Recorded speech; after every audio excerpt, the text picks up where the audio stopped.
Marcos capítulo 6. Salió Jesús de allí y fue a su tierra en compañía de sus discípulos. Cuando llegó el sábado comenzó a enseñar en la sinagoga. ¿De dónde sacó tales cosas?, decían maravillados muchos de los que le oían. ¿Qué sabiduría es esta que se le ha dado? ¿Cómo explican estos milagros que vienen de sus manos? ¿No es acaso el carpintero el hijo de María, hermano de Jacobo, de José, de Judas y de Simón? ¿No están sus hermanas aquí con nosotros? Y se escandalizaban a causa de él. Por tanto Jesús les dijo: En todas partes se honra a un profeta, menos en su tierra, entre sus familiares y entre su propia casa. En efecto, no pudo hacer allí ningún milagro excepto sanar a unos pocos enfermos al imponerles las manos, y él se quedó asombrado por la incredulidad de ellos. Jesús recorría los alrededores enseñando de pueblo en pueblo. Reunió a los 12 y comenzó a enviarlos de dos en dos, dándoles autoridad sobre los espíritus malignos. Les ordenó que no llevaran nada para el camino, ni pan, ni bolsa, ni dinero en el cinturón, sino solo un bastón. Lleven sandalias, dijo, pero no 2 mudas de ropa. Y añadió: Cuando entren en una casa, quédense allí hasta que salgan del pueblo. Y si en algún lugar no los reciben bien o no los escuchan, al salir de allí sacúdanse el polvo de los pies, como un testimonio contra ellos. Los 12 salieron y exhortaban a la gente a que se arrepintiera. También expulsaban a muchos demonios y sanaban a muchos enfermos, ungiéndolos con aceite. El rey Herodes se enteró de esto, pues el nombre de Jesús se había hecho famoso. Algunos decían: Juan el Bautista ha resucitado, y por eso tiene poder para realizar milagros. Otros decían: es Elías. Otros, en fin, afirmaban: es un profeta, como los de antes. Pero cuando Herodes oyó esto, exclamó: Juan, al que yo mandé que le cortaran la cabeza, ha resucitado. En efecto, Herodes mismo había mandado que arrestaran a Juan y que lo encadenaran en la cárcel. Herodes se había casado con Herodías, esposa de Felipe, su hermano, y Juan le había estado diciendo a Herodes: la ley te prohíbe tener a la esposa de tu hermano. Por eso Herodías le guardaba rencor a Juan y deseaba matarlo, pero no había logrado hacerlo, ya que Herodes temía a Juan y le protegía, pues sabía que era un hombre justo y santo. Cuando Herodes oía a Juan se quedaba muy desconcertado, pero lo escuchaba con gusto. Por fin se presentó la oportunidad en su cumpleaños. Herodes dio un gran banquete a sus altos oficiales, y a los comandantes militares y a los notables de Galilea. La hija de Herodías entró en el banquete y bailó, y esto agradó a Herodes y a los invitados. Pídeme lo que quieras, y te lo daré, le dijo el rey a la muchacha. Y él prometió bajo juramento: te daré cualquier cosa que me pidas, aun cuando sea la mitad de mi reino. Ella salió a preguntarle a su madre: ¿qué debo pedir? La cabeza de Juan el Bautista, contestó.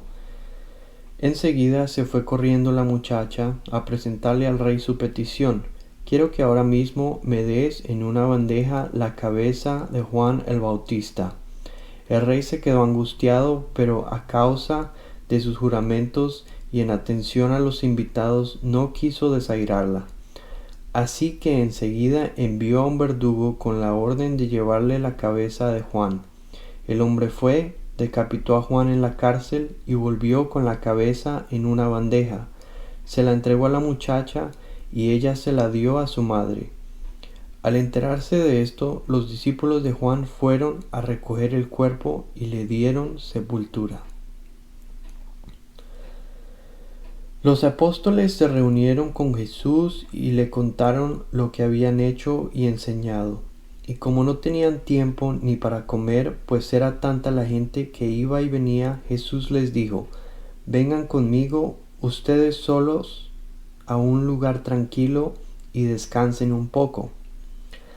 Así que se fueron solos en la barca a un lugar solitario, pero muchos los vieron salir, los reconocieron y desde todos los poblados corrieron por tierra hasta allá y llegaron antes que ellos. Cuando Jesús desembarcó y vio tanta gente, tuvo compasión de ellos, porque eran como ovejas sin pastor. Así que comenzó a enseñarles muchas cosas. Cuando ya se hizo tarde, se le acercaron sus discípulos y le dijeron: Este es un lugar apartado y ya es muy tarde. Despide a la gente para que se vayan a los campos y pueblos cercanos y se compren algo de comer. Denles ustedes mismos de comer, contestó Jesús. Eso costaría casi un año de trabajo, objetaron. ¿Quieres que vayamos y gastemos todo ese dinero en pan para darles de comer? ¿Cuántos panes tienen ustedes?, preguntó. Vayan a ver. Después de averiguarlo le dijeron: 5 y 2 pescados. Entonces les mandó que hicieran que la gente se sentara por grupos sobre la hierba verde. Así que ellos se acomodaron en grupo de 100 y de 50. Jesús tomó los 5 panes y los 2 pescados y mirando al cielo los bendijo. Luego partió los panes y se los dio a los discípulos para que se los repartieran a la gente. También repartió los 2 pescados entre todos. Comieron todos hasta quedar satisfechos, y los discípulos recogieron 12 canastas llenas de pedazos de pan y de pescado. Los que comieron fueron 5,000.